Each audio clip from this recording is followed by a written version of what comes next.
Right breaking news చూస్తున్నాం. అక్రమాస్తుల కేసులో Hyderabad CCS ACP Uma Maheswararao ACB court remand విధించింది. మంగళవారం ఆయన్ని అరెస్ట్ చేసిన ఏసీబీ అధికారులు కోర్టులో హాజరుపరిచారు. ఈ మేరకు న్యాయమూర్తి ఆయనకు 14 రోజుల పాటు రిమాండ్ విధిస్తూ తీర్పునిచ్చారు. దీంతో ఉమా మహేశ్వరరావుని పోలీసులు చెంచల్గూడ జైలుకు తరలించారు. ఈ నెల 21న హైదరాబాద్ అశోక్ నగర్ లోని ఏసీబీ ఇంటికి చేరుకున్న ఏసీబీ అధికారులు ఆయన ఇంటితో పాటు పలు చోట్ల సోదాలు చేశారు. తెలుగు రాష్ట్రాల్లోని 14 చోట్ల ఏకకాలంలో మరిన్ని బృందాలు సోదాలు జరిపాయి. ఇక ఆయన నిందితుడితో సోదరుడితో పాటు బంధువులు సన్నిహితుల ఇళ్లలోనూ ఇవి కొనసాగాయి. ఇక సోదాల్లో భారీగా నోట్ల కట్టలు, ఆభరణాలు, కీలక డాక్యుమెంట్లు స్వాధీనం చేసుకున్నారు.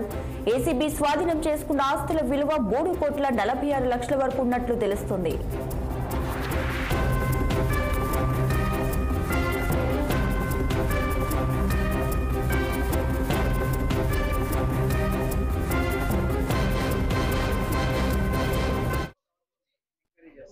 మొత్తం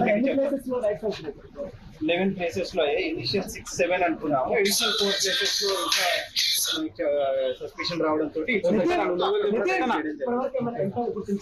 అది చెప్తాను నేను. ఒకసారి అన్ని కన్సల్టేట్ చేసుకుని, ఇక్కడ కూడా మెయిన్ హౌస్ ఇది కాబట్టి ఇక్కడ కన్సల్టేట్ చేసుకుని వస్తాను నేను. జస్ట్ రైట్ గా ఏసీపీ ఉమా మహేశ్వరరావుకి అయితే 14 రోజుల పాటు కోర్టు శిక్ష విధించింది. ఇక్కడ దీనికి సంబంధించి పూర్తి డీటెయిల్స్ మా ప్రతినిధి నిర్మల అందిస్తారు. ఫోన్లో నిర్మల.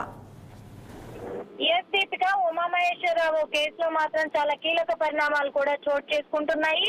ఒక్కొక్కటిగా బయటపడుతున్నాయి. తన అవినీతులన్నీ కూడా ఒక్కొక్కటిగా బయటపడుతున్నాయి. అంతేకాకుండా నిన్న జరిగిన ఉమా మహేశ్వరరావు ఇంట్లో సోదాలు జరిపించిన ఏసీబీ అధికారులు మాత్రము ఉమా మహేశ్వర్ ల్యాప్టాప్ ను కూడా స్వాధీనం చేసుకోవడం జరిగింది. అలాగే భారీ ఎత్తున కూడా నగదును స్వాధీనం చేసుకున్నారు. 60 తులాల బంగారాన్ని కూడా స్వాధీనం చేసుకున్నారు.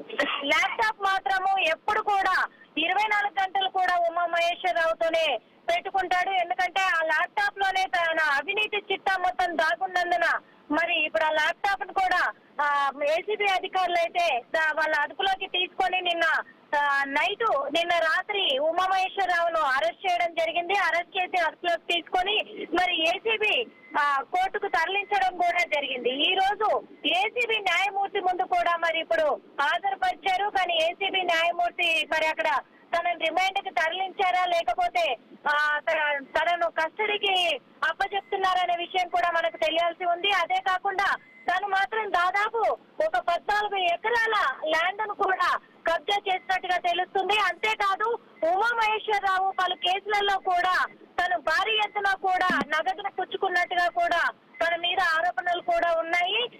గతంలో కూడా ఉమా మహేశ్వరరావు పలుసార్లు కూడా సస్పెండ్ అయిన దాఖలు కూడా ఉన్నాయి.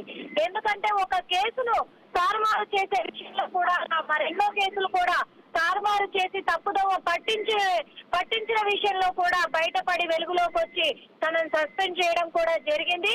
అంతేకాదు ఎవరైతే కేసు పెట్టడానికి వస్తారో వాళ్ళను రిటర్న్ మళ్ళీ నన్ను బెదిరించి కూడా వాళ్ళ దగ్గర నుంచి కూడా లంచాలు తీసుకొని అవినీతికి పాల్పడ్డాడనే ఆరోపణలు కూడా మరి ఉమా మహేశ్వరరావు మీద ఉండడంతో అందుకు ఏసీబీ అధికారులు మరి తనిఖీలు చేయాల్సిన అవసరం వచ్చింది. సోదాలు చేపట్టి కూడా తన అవినీతిని మొత్తం కూడా బయట పెట్టడం జరిగింది.